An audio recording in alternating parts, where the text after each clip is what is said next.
Every club. Every day. The Global Sports Podcast Network.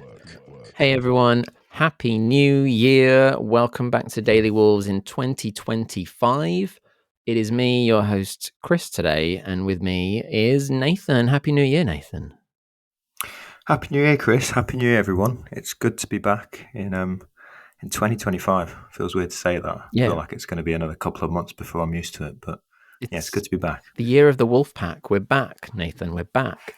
It's upwards and onwards. And obviously we have been, like many people out there, waylaid by Christmas food and everything else. So we have been a little less active than we are during our regular season weeks over the Christmas period. But I hope you'll forgive us because, you know, it's the festive season. And basically, it's hard to get off my sofa, basically, when I'm that weighed down with food. I'll be honest with you, Nathan. I'm not going to lie. No, I mean, it's completely valid. It's completely valid. It is the time to just stuff your face and enjoy yourself, isn't it? But I guess the podcast production takes a bit of a hit on that point of view. But we are rumbling into 2025 with a fair bit of optimism, aren't we? So, yeah, looking forward to this one. Yeah. And the victories and the points have helped in general with the distraction and the vibe as well. Obviously, I hopped on, I think, after I think it was the Man U game. But since then, we've had the Tottenham game. So that's where you and I are going to start today because we haven't had a chance to kind of collate our thoughts from that game. And it's now that game made it 7 points from possible 9 across Vitor's first 3 games in charge in a really intense little period of games, really, in the space of about a week or so during the Christmas period, which is a hell of a thing to come into. And we would have, how we've been first part of the season, arguably, people would have been happy with a couple of points maybe, but 7 from 9, I mean, we can go into the game itself, but how are you feeling after that run and after that game itself? I mean, it's an absolutely ideal start for Vitor Pereira and his reign at Wolves. I mean, 7 points out of 3 games and a possible 9, as you said, and in the process, 7 goals and only 2 conceded, I think is absolutely fantastic. And if you weigh up how poor we have been defensively for the first part of the season up until Vitor's appointment, I think it really just, you've got to just respect the work that he's been able to put in that short amount of time. And I guess part of it is that new manager bounce. But yeah, fantastic. Great point away at Spurs that you mentioned. But I mean, it's fantastic. Yeah, I watched the game and like you say, there's obviously an element of new manager bounce, which I think we will touch on a bit later. But it seems, or I hope that there's more to it than that, because once again, it's a set formation. Like he's got this clear image of what seems to have a clear image of what he wants to do, how he wants them to play, which is hopefully easier for them to grasp and get a consistency in. And we saw some changes, but with 3 games in such a quick succession, I think rotation in some ways was good. Obviously, I think at least one was forced because I'm trying to remember now. We had changes at the back, didn't we, with defensively? Yes, Totti dropped out. That was it. And Craig Dawson came in to start in his place. And it was actually interesting on that he still went with Santi Bueno as the middle of the back 5 centre half, because Craig Dawson under Gary O'Neill was always kind of the one who was in the middle. And to me, that makes sense because he's our slowest centre half. But it was interesting to see Craig Dawson on the left. And I thought Santi Bueno again had a fantastic game, and he's had a brilliant start among other players that have had brilliant starts under Vitor Pereira. So long may that continue. Yeah, he's looked pretty solid. I think Doc has been arguably one of the games of the players of the last 3 games since he's moved into that kind of third centre-back role as well, and Semedo going out to win back where he should be. He's just been outstanding and gives us so much more comfort in the air. I've mentioned before about the fact that he's so good aerially. I just think it really helps shore up that back line from corners and set pieces. Absolutely. I think it's his overall. We know how experienced he is and how many years he spent in English football, obviously with his short spell at Spurs as well, and then coming back to the Wolves. I mean, his ability to read the game is fantastic, and then in the air he has been immense. And then just the overall link-up play that he's got with the players around him. He is assured on the ball, having played wing-back for most of his career, or full-back for most of his career. I mean, it's been really good to see, because I'm a big fan of Doc, and I did think the first part of this season he was poor, and whether that's down to playing in the back four or the fact that he is losing a bit of his legs, but this back three system just seems to suit him perfectly. And hopefully, I mean, I'm sure we'll come on to sort of the transfer rumours and everything else that's going on at the minute, but hopefully he can continue to solidify that position, because he's been really good so far. Well, yeah, and that back five, in essence, is not that dissimilar to how it would have been under Nuno's. So he also has an understanding of it from that, because it's a very similar setup. I don't know if that's the Portuguese element, but even as playing that as wingback before, he's got it feels like he must have an understanding from that sense, that it just continues on in that same frame of mind. Yeah, definitely. You'd think so. And it, obviously, having played the wing-back position under Nuno and now playing the centre-half position, it can only help your sort of game IQ. Whereas when he's at full-back, he's just so exposed, I think, in the Prem. He's just not got the pace to keep up with the electric wingers, whereas Semedo has that pace. And then if we are struggling for periods of games, and we can camp out in our own half and be quite comfortable in our shape. And I don't think that's something we could say under Gary O'Neill at all, really. But I do think in the last three fixtures under Pereira, we've looked a good block. Is it just me, or do they look closer together? Like, they look more aware of where they are, the back line. I mean, I don't just mean, and they do across the pitch generally when they're, especially in their defensive shape. But I mean, as a back line, there seem to be less gaps before than there seem to be acres at times where people could just roam through, and they seem a little bit more aware of each other and just closer together as a group. Yeah, just less leaky in general, isn't it? I mean, I think the fact that there's a double pivot that's so clear under Vito, and that sort of João Gomez and Andre link-up has been fantastic so far. And they are very clearly instructed to not wander too far forwards. Whereas under O'Neill, there was a bit of João Gomez could roam a lot further forwards than him, and it felt like there was a little bit of swapping around. Andre has always been more defensive minded, but there was a lot of chopping and changing in that sort of 3-man midfield, sometimes 2-man under O'Neill. So may have brought a bit of confusion, but defensively having those two in João Gomez and Andre sat in front of the 3 centre halves, it just makes that central defensive part of the pitch so much more compact.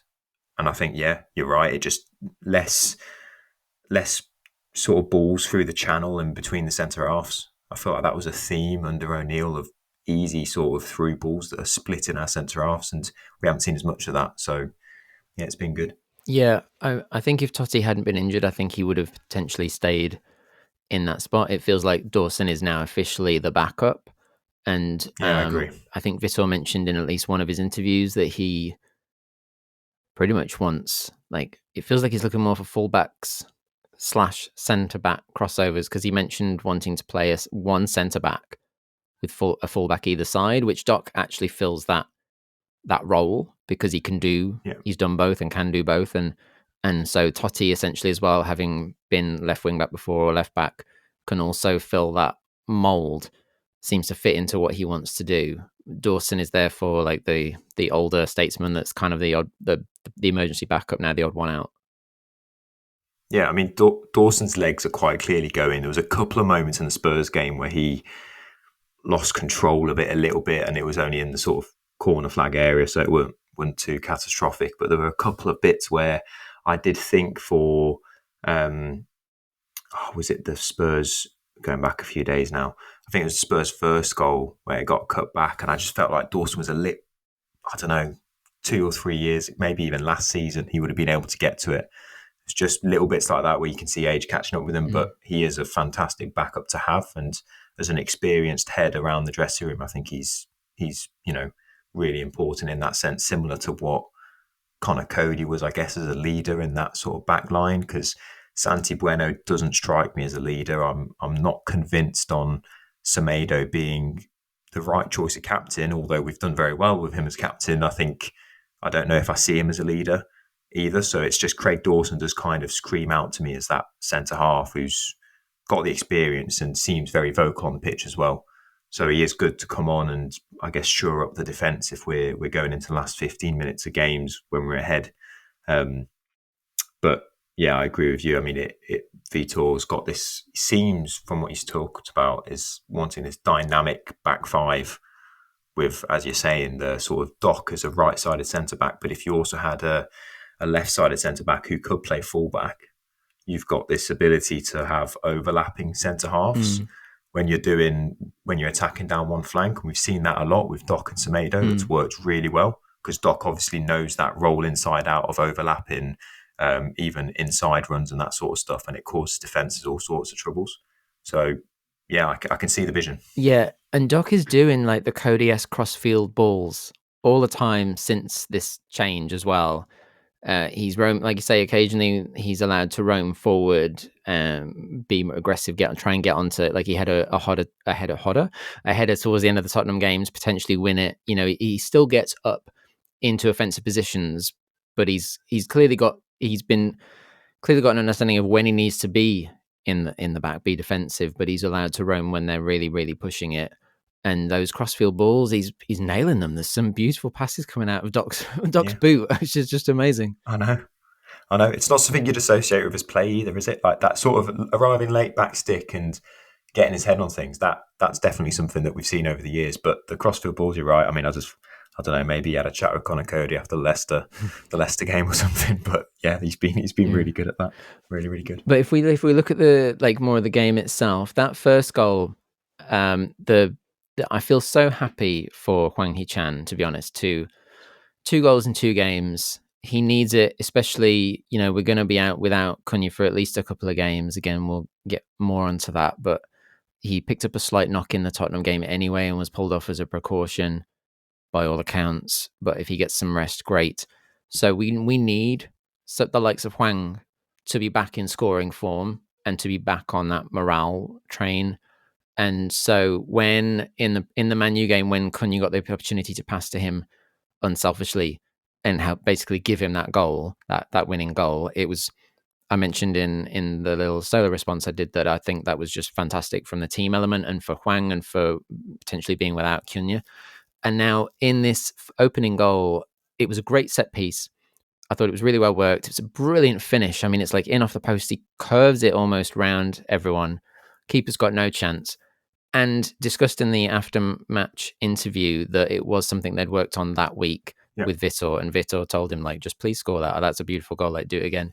And it was the same the week before with Cunha a few days before with Cunha with the corner against Man U. That was something that Vitor had actually targeted them doing.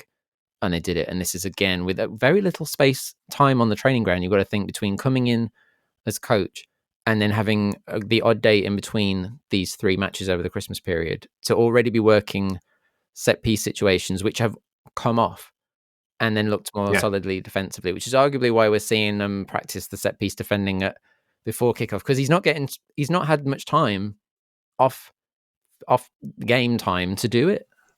No, it's really impressive. And I mean, the first thing that we all know how poor we've been at defending set pieces, but to actually be able to find time to work on the offensive set pieces as well is great. I mean, I think you're right. Hwang took his goal brilliantly, and we do need to sort of spread our attacking, I guess, output in a way, because when we identify the first few games of the season, and just everyone's obviously talking about Cunha, and rightfully so, he's been immense, and then Strand Larsen's been sort of playing second string to Cunha, but the other players haven't had any of that limelight, and rightfully so, I guess. They haven't scored any goals or been directly involved in creating big chances. And I think that Hwang's involvement in both those games has been fantastic, the United game and Spurs game. And that free kick is not an easy one to convert, because he knows as soon as that ball's placed down for the free kick, obviously it's something that they practice. So Hwang's already got, the gameplay, whatever, in his head.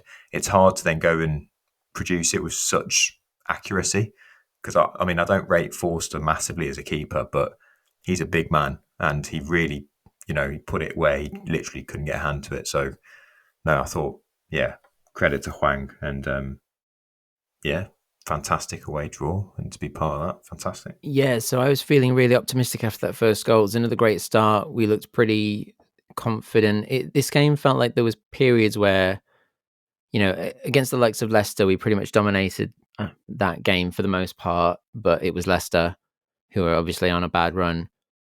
Man U aren't playing at all to their best. They're on a bit of a bad run as well, but I felt like, again, for long periods of that, we were well in control. Even before it went to 10 men, I felt like we were still in a good position to go on and win that game. This game, there were periods where Tottenham had more of the momentum, but it's at their stadium. I know that, again, they're patchy. You never really know which side of Tottenham's going to turn up, but they've still got offensive players, even if they've gotten a lot of defensive injuries. But they come back into the game, and we did concede another set piece goal. And I was a little bit worried then, because then it started to turn. What did you make of the goals that they scored? I mentioned it a little bit earlier. I think that their first goal's a very good goal, really well worked, and they kind of carve us open. But I don't know. I don't know if it's me being super harsh. It feels like any goal we concede, I'm going to think. I'm thinking about their second goal, actually. That was really well worked. Their first goal, conceding from a corner is just, yeah. I kind of wiped that from my memory because I don't want to bring up all the trauma from all the goals we've conceded from them. But yeah, conceding from a corner is not good enough. I think we needed, you need to challenge at the very least. And again, we didn't challenge. There's no one going up with him properly to sort of put him off. But their second goal, I thought, was well worked. And I think, as you said, you come up against a team that's got that much quality. If they do string some good pieces of play together and you concede, sometimes you just got to put your hands up and say, oh, that's a decent goal. We've done everything we could in that moment. But I don't know, my critical side was thinking that Craig Dawson could have done a little bit more. It's like when you watch things back and you feel like some things are going a bit too slow. I don't know if it's that, but it might just be me being super critical. What did you think of their second goal? Wait, the second goal, sorry. So the first goal was the header, right? Yeah. Yeah. The first goal was the header, the pure header, which, it was a solid header, but yeah, I think it just feels worse because of the fact we've conceded so many already this season, and this was the first kind of set piece concession under the Vitor era, let's put it that way. So I'm not gonna panic too much because we've seen overall improvements in the last 3 games in terms of set pieces. We'll see how that continues, but I was a little bit disappointed with the manner of it. Obviously, we had the penalty incident before their second goal, and it's one of those where the camera angle that VAR looked at, it's a penalty. The camera angle from behind the touchline that shows the front of their bodies shows that quite clearly. It's is it Johnson? I forget his name. Brennan Johnson. Yeah. He knows Andre is coming and just puts his foot in front of him and kind of trips him up. And so he's the instigator of that. There's been discussion about how it correlates to the one that was it not given against Semedo earlier in the season, or given there was a similar thing. But the difference there is Semedo had the ball and was already like protecting that ball and had control. He had possession of the ball, and the other person came in and down the back of his leg. This is different for me because neither of them are in possession of the ball. The ball is going towards the touchline, and they're both running for it kind of 50-50. And he clearly, from the one angle, is just like, I'm going to put my leg there, and brings Andre down.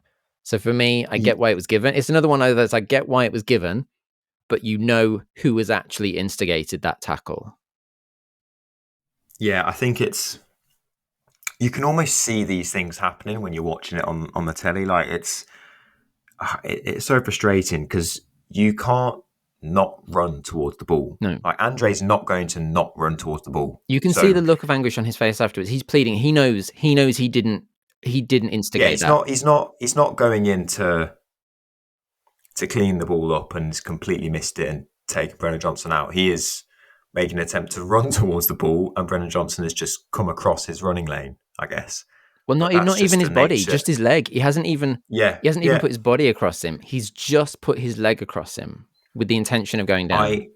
I think that those type of fouls, like I still see it as a foul. I think simply because of the way football is now. It's a bit of a grey area because a lot of players nowadays are obviously, as attacking players, instigating contact and sort of initiating it by putting the leg in front in unnatural positions so that there's contact and therefore they fall over.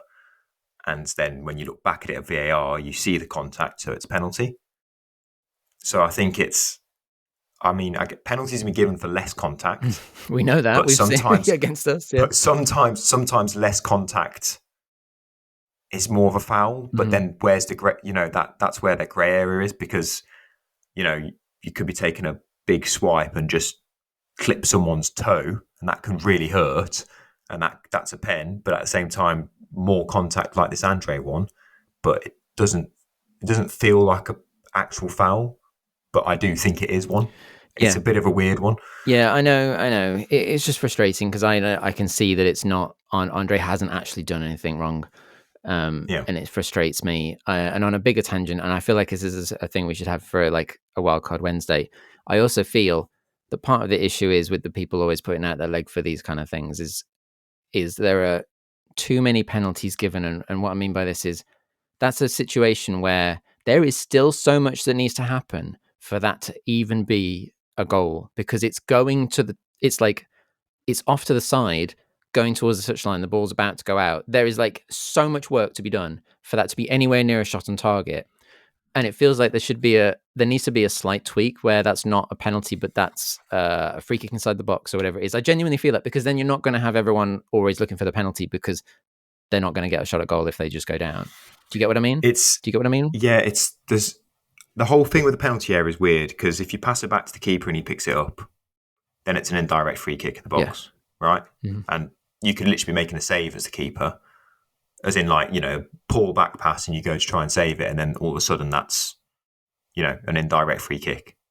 But and then you've got the whole box area, and you're right, and if any foul in the box whatsoever is a penalty. Mm-hmm.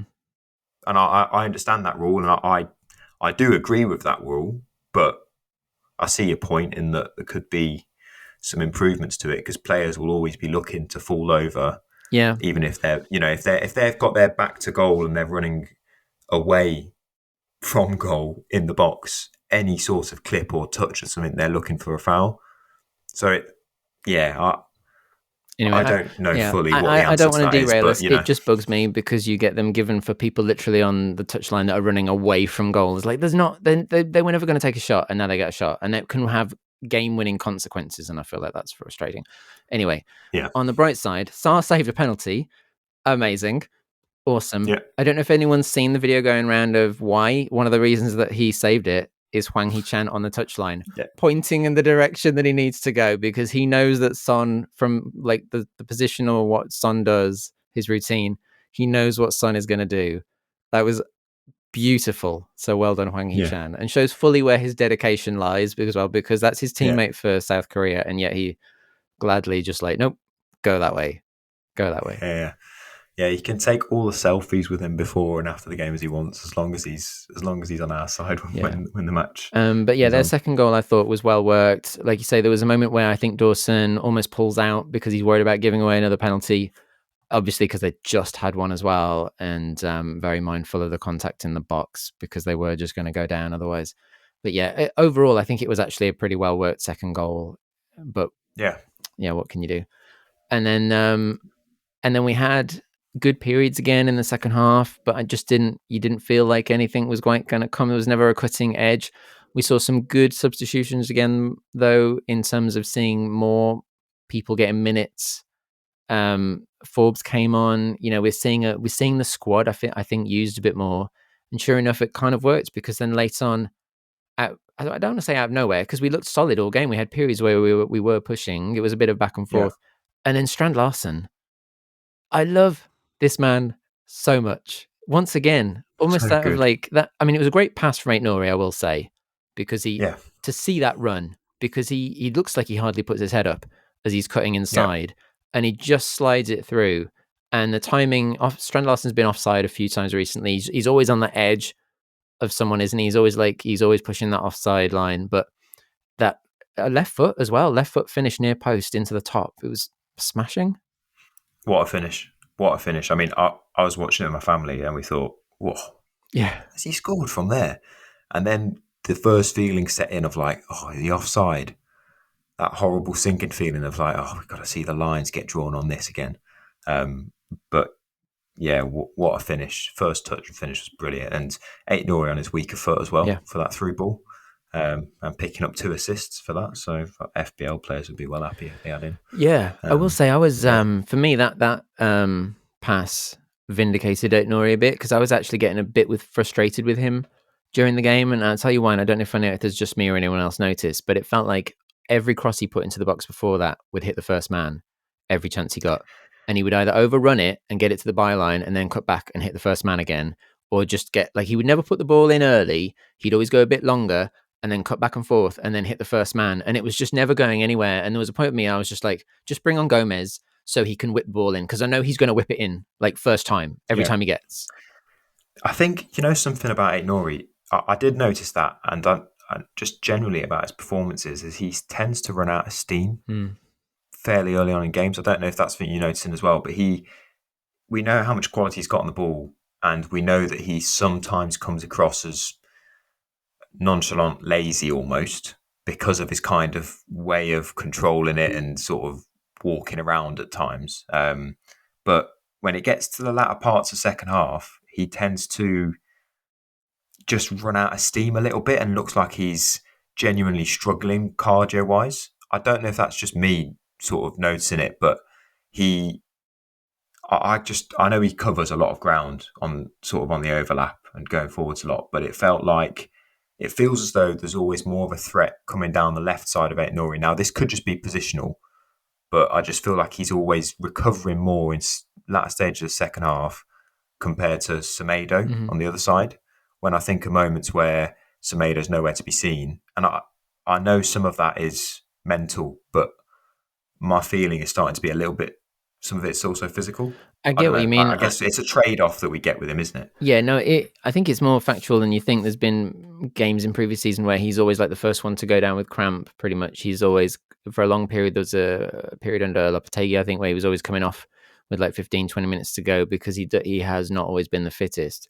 But for me, even before that, even in like the first half, there's still many a time where he's always hitting the first guy, or I think because he knows he can dribble past most people, he almost feels like he has to try and take on every guy and just like find a way past one or two before he then puts just a ball across the face of the box. And it's like, sometimes Ryan, you could just whip in across. Like, you don't even need to always go past them. It just whip it in.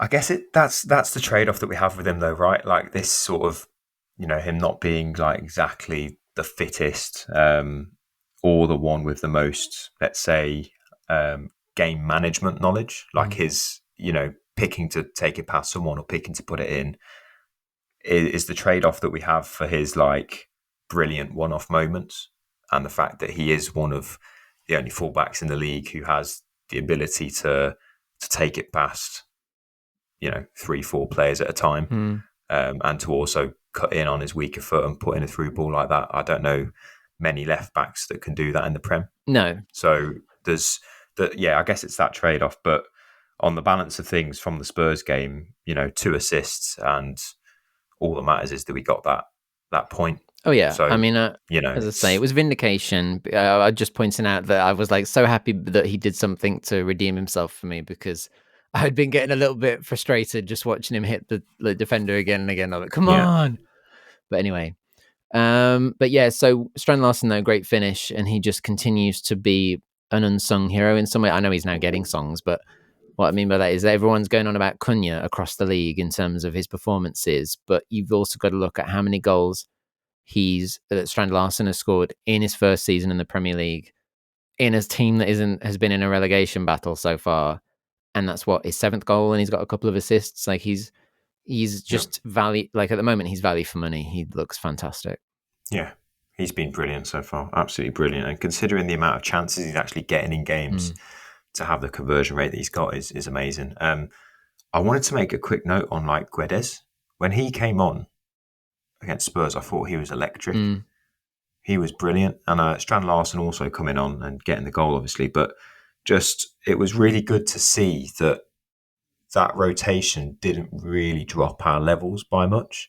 We know that Cunha brings so much attention from the opposition that it works so much in our favour at times. But when he went off, it didn't feel like there was a panic. It didn't feel like there was a lack of threat. We still had threat going forwards. We still had opportunity, and it was good to see that Guedes' form seems to be, and his confidence just seems to be getting better and better. Yeah. And really under Pereira, he's been absolutely flying. And as Will mentioned in one of the previous episodes, he's smiling as well. Yeah, that's amazing. Which is something that we didn't actually know he could do until recently. No, so I really like him. He's great. I mean, I never thought who would have thought 2 years ago that none of these words would have been coming out of my mouth, but I really like him right now. We've got so much more to get through today. We're going to go a bit longer than normal because we've mainly covered the Tottenham game and there's still so much to go. But I'll take this moment in between to remind everyone that this podcast is part of the Global Sports Podcast Network, the only network bringing you exclusive daily news and views on your Premier League team. The Premier League, women's football, and fantasy football. A unique listening experience that puts fans first, bringing you the very latest breaking news from your team. Subscribe wherever you get your podcasts and make us your first listen every day. Global Sports Podcast Network, every club, every day. Every day. Except around Christmas, because, we have families and all that stuff.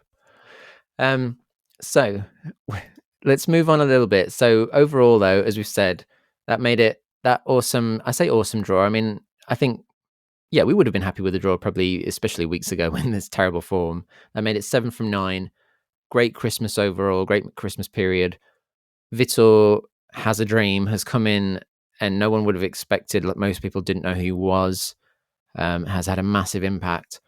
And as we kind of summarize some thoughts on his first 3 games in charge, which we've done a little bit with some of the formation stuff, but it's worth noting Doyle, for example, came out in an interview recently and was asked a few questions about the new manager and the change of management.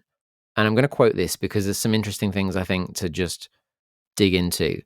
He says, "The change was probably needed near the end. You can see how a lot of lads are kind of revitalized. And a lot more lads are getting minutes and the squad is being used. Everybody feels good and the changing room is in a great spot right now. And I think that's down to the manager and his staff. We just feel a lot closer and you can feel that on the pitch now. We're fighting and we're playing with that enthusiasm. We're holding accountability of each other and the manager holds us accountable as well."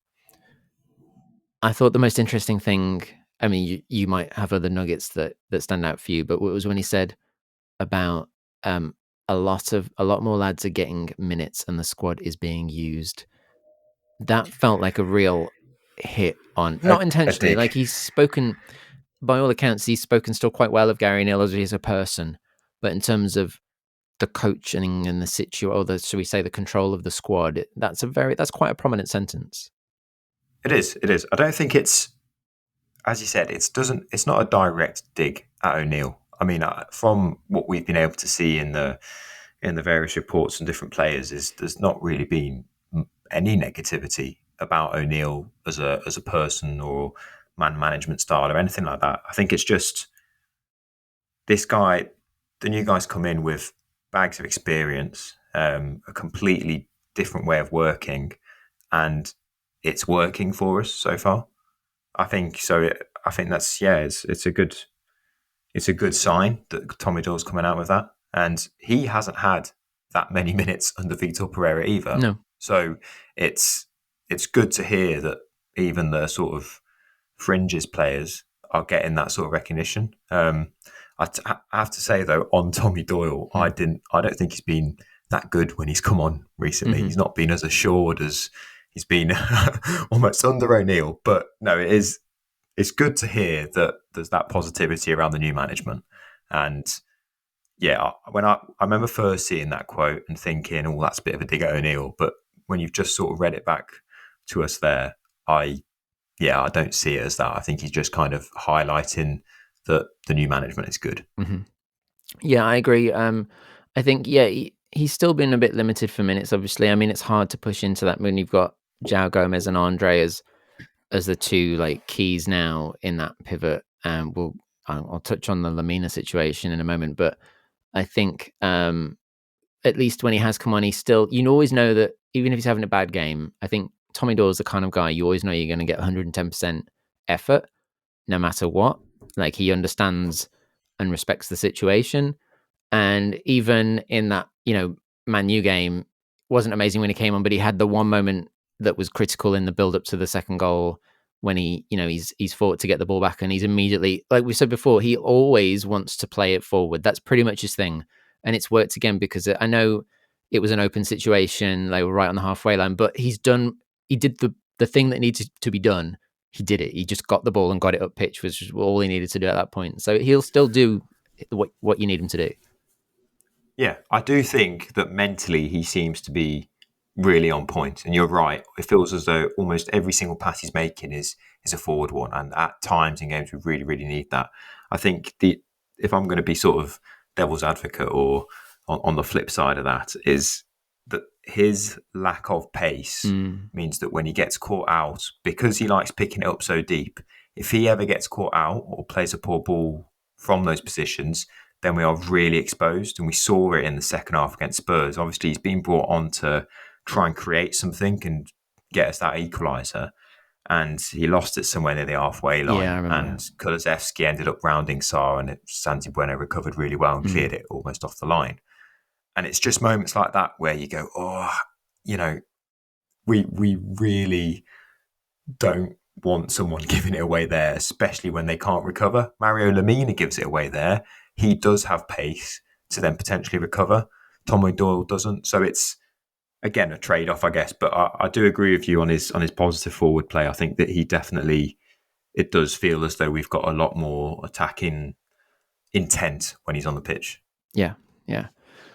But yeah, so I think it's good to see. And even if he's not getting many minutes, I think when he comments about other people getting minutes, as you mentioned, we've seen more of the likes of Gedge.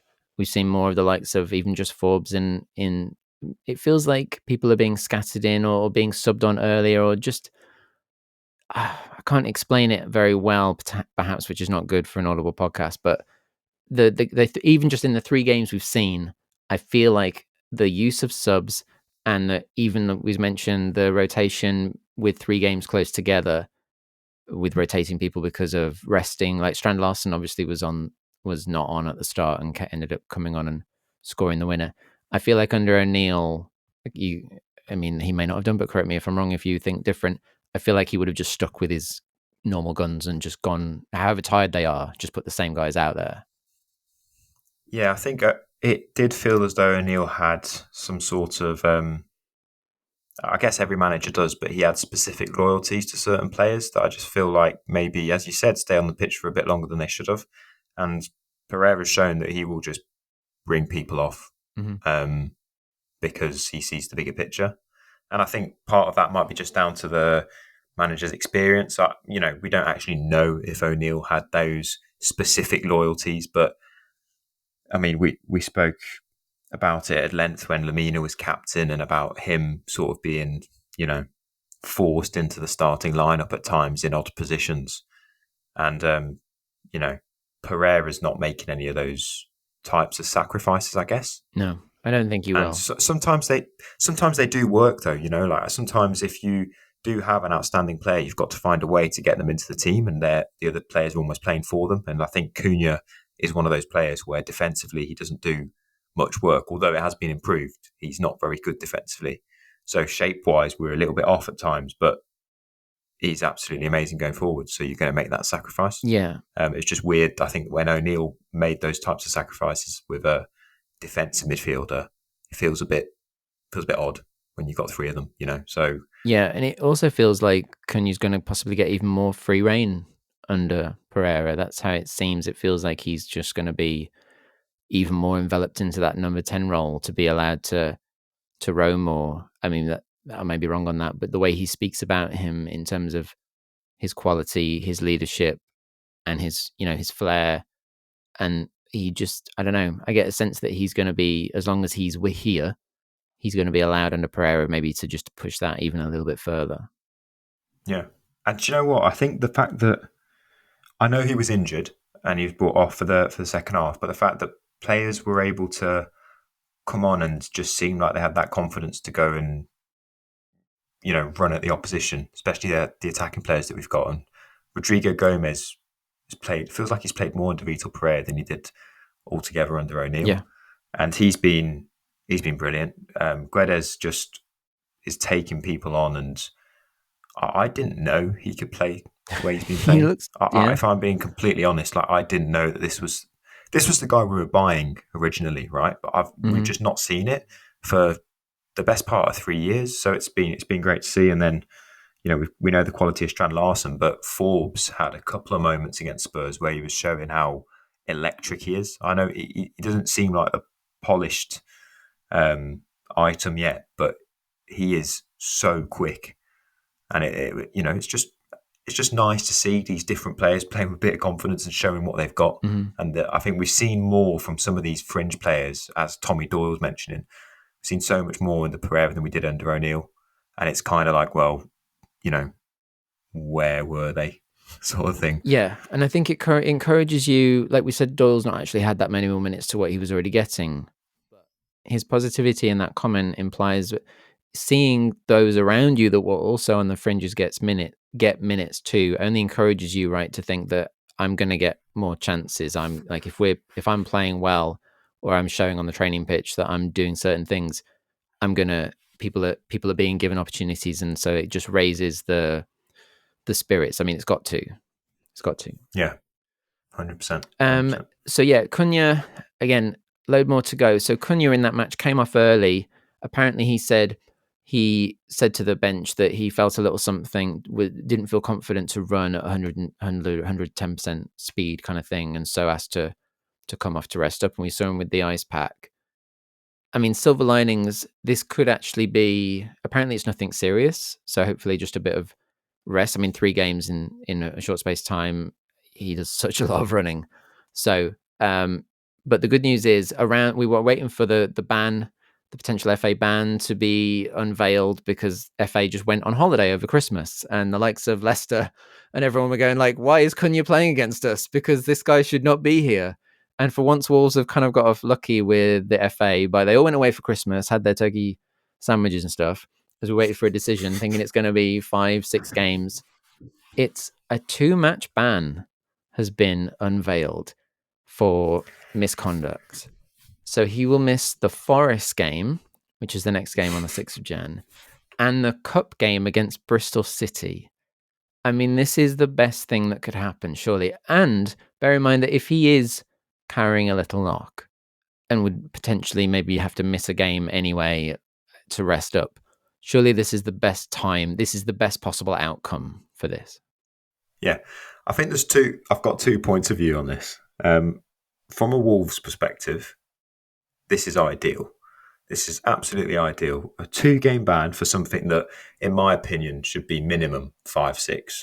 If we look at other bans that have been handed out throughout the season for, I'm thinking of Kudus, I'm thinking of other players that have shown aggressive, some form of aggression on the pitch, which is it's not welcome at all and shouldn't be tolerated at all.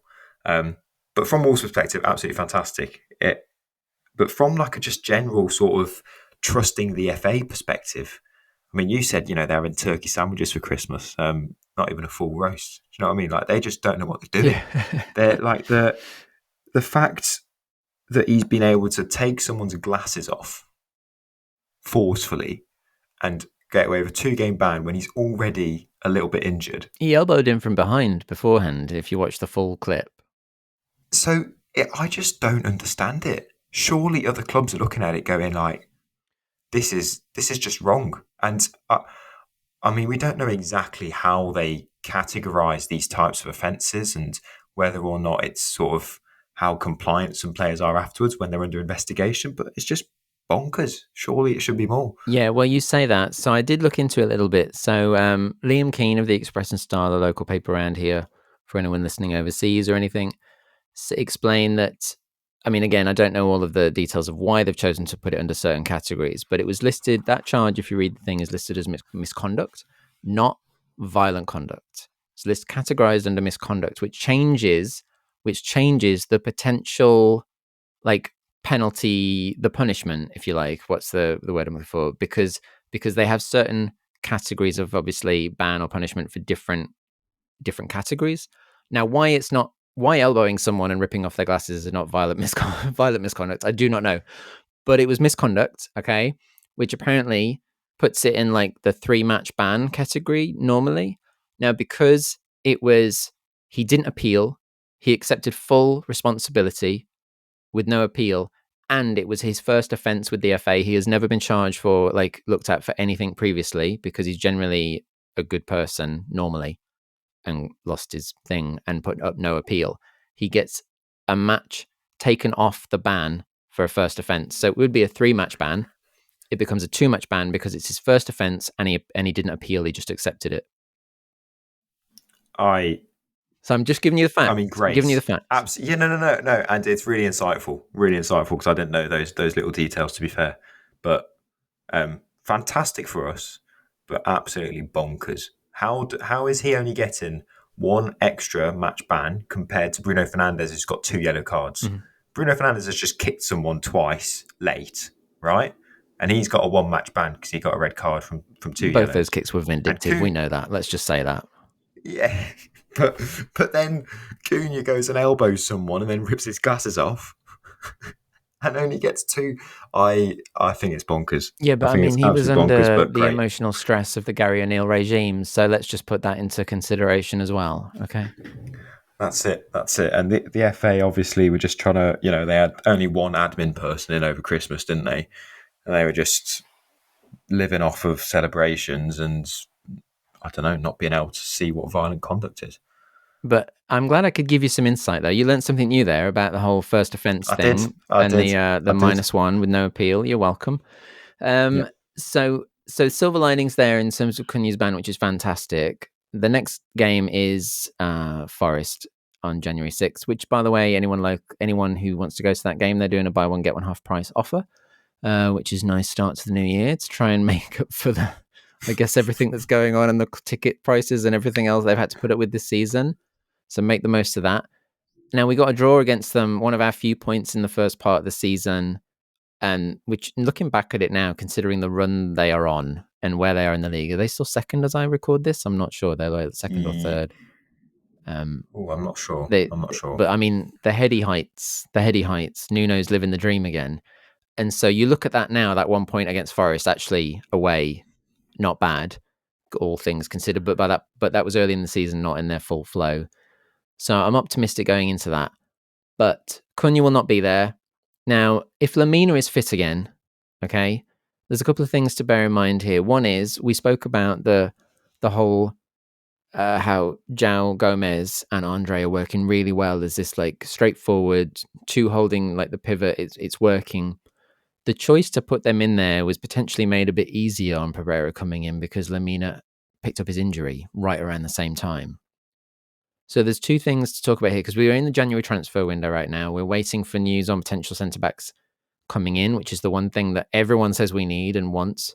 However, there is rumours coming out that Lamina is now being looked at by the likes of Al-Shabaab for a potential outgoing from Wolves. And apparently since then, another European club is now looking on the back of that. I've got so many questions based off this, Nathan, but if you're Pereira, do you bring Lamina back in? Or do you just stick with the 2? I know my thoughts, but I'm asking you. And then also, if you're Wolves, bigger picture, or Pereira and Wolves, or however you want to look at it, are you willing to let Lamina go at this point? Have we got too many midfielders? Is he one you're willing to go away from? What are your thoughts on all of this? Okay, so on the let go front, out of Lamina, Gomez, and Andre, Lamina would be the one that I'd be willing to let go. He's 31 years old, so he's the oldest out of the 3. He is, at this stage in his career, probably the most injury prone. He's also on run of form, on maybe more of a downhill, sort of relates to his age, bit of it. And no, I wouldn't bring him in to the next game. The only thing that I think could play in Lamina's favour to get in a starting place is Andre going off injured against Spurs, and whether or not it didn't look too serious. He was walking around the pitch without much of a hobble, but the fact that there might be a knock there and that maybe you'd want to be safe with Andre. But I think Andre's been immense. So I wouldn't change it, and Lamina would be on the bench. But the fact that he's got the Al Shabab Saudi carrot dangled in front of him at the minute, 31 years old, go over there, make some sweet cash before he retires. I don't know. Yeah, I agree. I wouldn't, if like you say, if Andre's fit, or if both the mid, João Gomez and Andre are fit, I wouldn't start him. He'd be on the bench because, like you say, his run of form and how good those two are working as a partnership. I think they are, at least for the foreseeable future, the future of that midfield. Now, who knows what will happen in the summer, but for the rest of this season, at least, I feel like that is pretty much set. And then in terms of the bigger picture, do we let him go? I kind of agree, because I think, for one thing, if you can get, I think he's got 6 months left on his contract. If you can get any kind of decent fee off a Saudi club for Lamina at this point, like you say, in his career, with such a short space of time left on his contract, especially if Pereira is not looking at renewing it, like if he takes a look at the squad in the short time he's here and is like, he's not going to be a big part of my plans come the summer, then why wait? I mean, I know it's nice to have the depth, but you've still got Doyle. You've got Traore. When's Traore due back from injury, actually? Because you've got Traore still. I think as well. he was an ACL, so I mean, season. you'd probably be looking at the whole season out. Okay. So who else? I'm trying to think now. My brain is just blank. I've always felt like that's pretty deep for us in midfield, but now that I'm saying it, I'm not actually sure.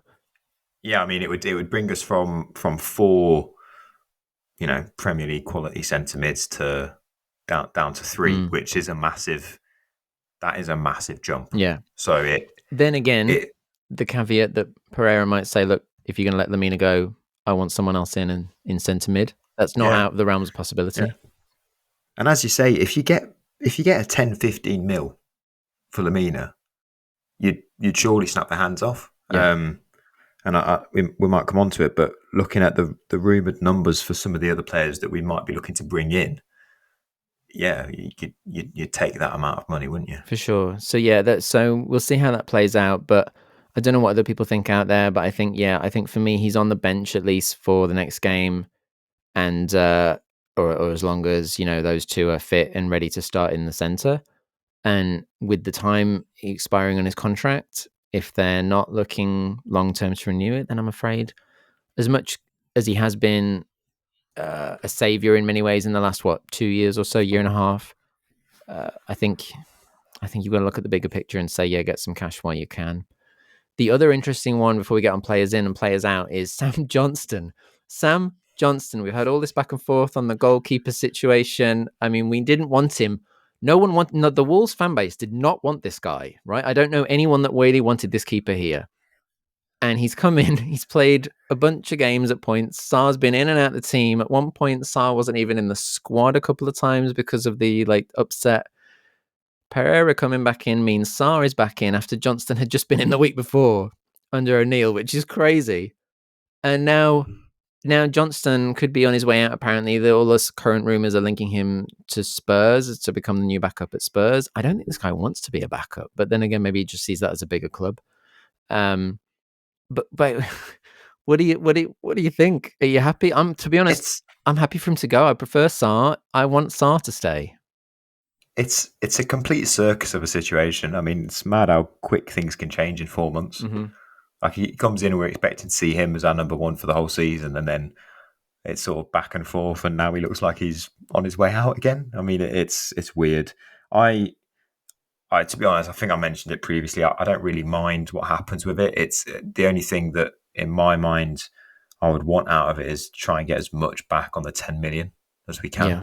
I can't imagine we'd get loads back on it, but just get as much back on that 10 million and just, accept that it was maybe a poor decision. Yeah. I mean, we don't need 4 keepers. And as much as it's nice to have competition for the number one spot that's superior to Bentley, if he doesn't want to be here and he's not going to play, and it's just going to cause, you want that, however professional he may or may not be, you want people that want to be here, right? You want to keep that morale up while they've got this motivation going and this turnaround, and try and keep the momentum and keep everyone confident and G'd up. And if you've got someone there that's just going to be getting more down every day because they're just want out, then just do it. Yeah, it's not good to have around the dressing room either, is it? But I mean, yeah, Dan Bentley is your sort of set in stone number 2. Tom King is your set in stone number 3. There's no. What would be nice to see is maybe a younger goalkeeper, someone sort of come through. I mean, we haven't spoken much on this podcast about our academy and sort of the players we've got coming through, but it would be nice to just see something that we're producing more locally. In the goalkeeping area, I think the last one I can remember from our academy is Harry Burgoyne. Is he the last one who was? I don't know. I'm pushing my brain to the brink there. It's late. But yeah, I don't know. It doesn't make sense. As you said, 4 goalkeepers is just bonkers. So maybe, get rid of Johnston and then see what's out there, because I'm assuming that Pereira trusting Sarr, he might want to also change his number 2 or 3, maybe. I don't know. Yeah, perhaps. But yeah, I just thought that was crazy that's going on. But obviously, the big one is centre back / fullback, based on what we mentioned earlier about Pereira's desires in the back line. There's been a bunch of names linked, right? Because everyone knows that's what we're looking at. So I think that Twitter or social media is going to just link us to every centre back under the sun. But you, I believe, have one or two names that are potentially more in the lineup than others. Yeah, the main one that's come out, or the main one that I've seen on across different social media platforms, is centre half called Danso, who's 26-year-old from Lens, who's an Austrian international. He kind of seems to fit the profile that Pereira is looking for, and the other names that are linked are of a similar profile as well. So I'll just read them out. Or the 2 that I've seen there's one who's called Ordonez. He's a 20-year-old. He plays for Club Bruges in Belgium at the minute, who's also got a similar profile of sort of, they're all athletes. He seems to be, or the ones that are rumoured are all, over 6 foot, big, strong, and super quick. That seems to be the profile. And then the other one that they were apparently looking at, I saw today, is Tanganga. It's easy for you. 25-year-old. 25-year-old who plays for Millwall at the minute in the Championship. So, how much of this is true, I don't know. Danso is the one that was the most linked. He's playing for Lens at the minute. He was in the academies at MK Dons and Reading, and also spent time on loan at Southampton. Yeah, that's the name that I've heard the most as well. Yeah. Yeah, so it seems as though he's at 26, Austrian international. There's a bit more of an experience side to it as well, and he seems to be more of what I personally would like to see. Someone who's got a bit more experience, who's got experience in and around sort of English football as well. Maybe that's one that makes most sense. The other 2 are kind of, I'd say, unproven, and we've already got that kind of those project centre halves in Pond and Mepew. So, yeah, fingers crossed that maybe this Danso one will pull off. I can't say that I've watched much of his stuff, but from the little highlight reels that I've seen, is he's quick and fairly strong. So potentially could do that left-sided centre half position, or maybe down the middle. Yeah, that is the kind of role, I think, the mould that would tick the box, because it's the one place, right? This needs to be someone that can come in to the starting lineup essentially, or be competing for that starting lineup from day one. It can't be another youngster. It's so important that this is someone that can be immediately fighting for that. Who is ready? Yeah. Who is ready? I mean, the only thing is we're going to be paying January tax on it, in the sense that we'll be paying more than we would have in the summer probably. The rumoured amount was around 25 million, which, that's a big hit. I don't know how much the club and Fosun are willing to stump up for Pereira, but potentially Lamina going one way, and that would sort of balance it out a little bit. Who knows? But yeah, it's promising that all these rumours are happening. I feel like in the summer we got a couple of names, and we were always beaten to it, almost immediately after we heard about the rumour. Whereas now it feels like there's a little bit more weight behind this Danso one, and the talks are kind of happening. So fingers crossed. Yeah. I mean, I'll just be. It's one of those where I think I said to you that I'm almost at a point with the amounts of names that I'm seeing linked. So I just want some solidity. I'm not going to get too excited about any I'm not going to get too excited about anything until I see it. I just want them to hold the shirt until someone's holding the shirt and I've seen the posts. I'm like, yep, just give me someone. I just hope we get it done soon. They've known for so long now, even before Pereira, that this is the key area. I do not want to be waiting till like the last day of the window for a decision here. I want it done. No. I want something done soon, like really soon. We've got to trust Uncle George here. We've got to trust that he's got, the deep pockets of Fosu hopefully come to the front as well. Yeah.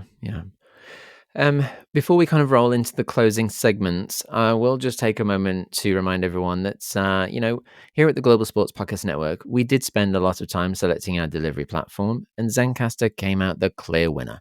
With 4K video recording from your phone and AI editing that automatically removes all those ums and ahs, it's super easy to start a podcast that sounds great and is delivered efficiently. If you're ready to tell your story, check out the link in the show description to learn more about Zencastr. Now, I feel like I did that really well considering as I was doing it, although now I've not my microphone, my cat just leapt into my face as I was doing it and then maximized and minimized all my windows when one fell swoop, so I couldn't see what I was doing. But you're welcome, everyone. Well done. All right. I'd like to. I'm an open door here. I just tell it how it is. Now, I was going to say closing segment type thoughts. Is there anything before we go any further? Is there anything we haven't touched on? Actually, I've just thought of one thing. We mentioned Cunha earlier. Apparently, contract talks are in discussion at the moment for renewal of the contract. Now, obviously, a big part of that will be hoping to make sure that if and when, because I'm pretty sure I'd be absolutely gobsmacked if anything happened with him in January. The club aren't looking to sell him in January. Pereira doesn't want him to go in January. If we're going to make sure we continue this run, stay out of relegation and push further up the table, we need him. So I think it's a case of, obviously they wanted to extend it, but also in case anything happens in the summer, maximize the value and extend that contract as much as they can. And apparently talks were kind of on hold for a bit when things were looking really gloomy, but they're back on. Talks are back on now. Yeah. That's brilliant. Whoop, whoop. What great news to start 2025 with. But I think for Cunha, it makes sense as well because as 2024 went on, he got better and better and better. And for him to get the best move possible, if that's what he wants, to a Big Six club or European club, you'd think he'd look at that at the end of the season after having a full top class season in the Premier League. As I say that, Chris's cat is literally fighting Chris off his mic at the moment. Sorry guys, it's that time of day. They're going, it's a ginger Tommy. He goes wild at night time. He just absolutely causes havoc. It's true what they say. They are just insane in the membrane. I think just checking through on this, I think we covered everything pretty much. We covered the Tottenham game, some Vitor thoughts, Doyle.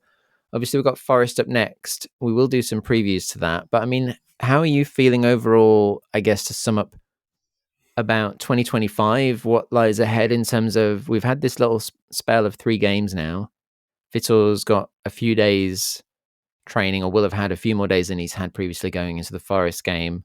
Let's not just think about the Forest game, considering we will do preview, hopefully squeeze in a preview at some point for that. But how are you feeling for the coming weeks, months? Like, it's so weird, isn't it? Like, we've gone 3 games, got 7 points, and all of a sudden I can't remember last time I was this positive about Wolves. Probably under Nuno. I don't know. It's a weird thing. Now I'm feeling good overall. It seems as though this guy has a good plan, and seems as though he's got all the players that are on side, and hopefully we've got some good football to look forward to. And I really back the squad that we've got. So yeah, just optimism. Looking forward to it, seeing what we can do. Yeah, he exudes. I think when he speaks in all of his interviews and conferences, the manner in which he speaks, and I presume this, and it was interesting seeing some of his stuff in the dressing room after the game that was on Amazon, actually, because they do extra cameras, don't they, in the dressing room afterwards. Yeah, he's very sure of himself. You can hear that in all of the discussions. There's no ifs, there's no buts, there's no uncertainty. No matter what the answer is that he's giving, whether it's a tactical thing or about a player, there is always an like an assured answer. Yeah. And I feel like that confidence and assurity as a manager, when you're, speaking to the team and you're very confident in your decisions and you've got a clear line of what you want to do. We spoke before about discipline, about structure, about how obviously that was going out the window and that had been kind of lost under O'Neill. And I don't know, the way he presents himself with this assured line, that gives me faith that it's going to, maybe that's helping the dressing room. Maybe that's got to be good for the players, right? To have that certainty, because it felt like under O'Neill, there was often a lot of uncertainty, wavering more and more, especially as the bad run continued. And this sense of always being the underdogs and like, oh, I can't get the best out of them. This is the best I can do. Or we've got a tough fight. We've got a tough fight because we're up against a great team. It was always very much we were not great and everyone else was great. And now we've got someone talking in a short space of time about it's all about confidence and just belief. And he comes across with this kind of assured line each time. And I'm aware I'm waffling a little bit, but do you get where I'm coming from? It just, there's a very different presence. It's a presence. Yeah, he. I mean, his interviews after the United game, I think was particularly good. Where I mean, all of them have been good so far. When things are going well, it is fairly easy to seem confident and I guess exude that kind of I don't know. I don't want to say arrogance, but you can see he's got a bit of not overconfident, but he's got that confident stance about him. And as you said, he kind of clear direction on what he seems to be saying. I think what will be interesting is when things don't, eventually we will lose a game under him, or there will be something that goes wrong. That's what I'm sort of waiting to see. Well, and I think that's the real judge of a manager's character. And as you were saying, I think O'Neill did spend a lot of time saying, "Oh, I'm not sure about that. I'm going to have to work on that," or "I'm not, 100% on what went wrong. I'm going to have to watch that back." And I know a lot of managers say that, but I almost prefer someone like Nuno, who never gave the press anything but was sure and stern in his answers. And Pereira's gone or has that same style. Maybe it's just a Portuguese style in general, where it's like, this is my way of thinking, and these are kind of going to be my template answers, or these are going to be my main thoughts on it, and I'm not going to veer away from it.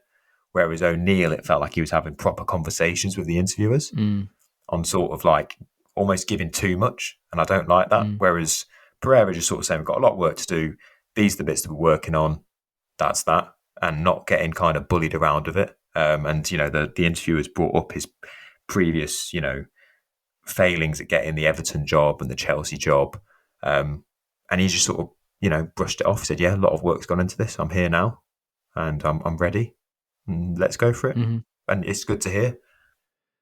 Yeah, and I think finally, I just we know, and he said it time and time again, it's been all about the Premier League for him, right? He's wanted to be in the Premier League for a very long time, like a really long time. He's been working towards this. He keeps talking about from like his whole managerial career. So whichever team it ended up being with, he doesn't want to screw this up. Like whatever you think about whether he wanted to be at Wolves or someone else, he doesn't want to screw this up because he wants to stay in the Premier League. He wants to show that he can do this. If he's been fighting this long to be a Premier League manager and been that much, that obsessive over it, then this is one person who will want to make sure that he is successful. Yeah. Yeah. And it's, whether he's doing it for him, I mean, I'm sure he's doing it mainly for him, but then also focusing on the team and the rest of it. Great.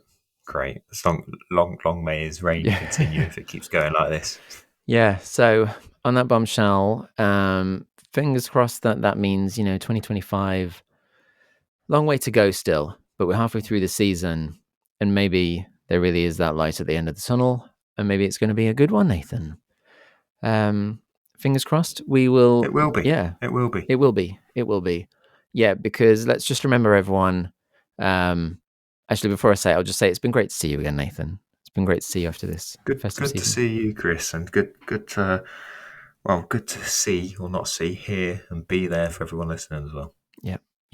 And I hope everyone out there had a lovely festive season. If you've been working hard in the likes of retail or any industry that doesn't stop, around the festive season. I hope you get a break soon. And if you have enjoyed a break, you've got to go back to work now like the rest of us, so get on with it. But we love you. And just remember, we've seen it once again, that out of darkness cometh light. Goodbye, everyone. Every club, every day. The Global Sports Podcast Network.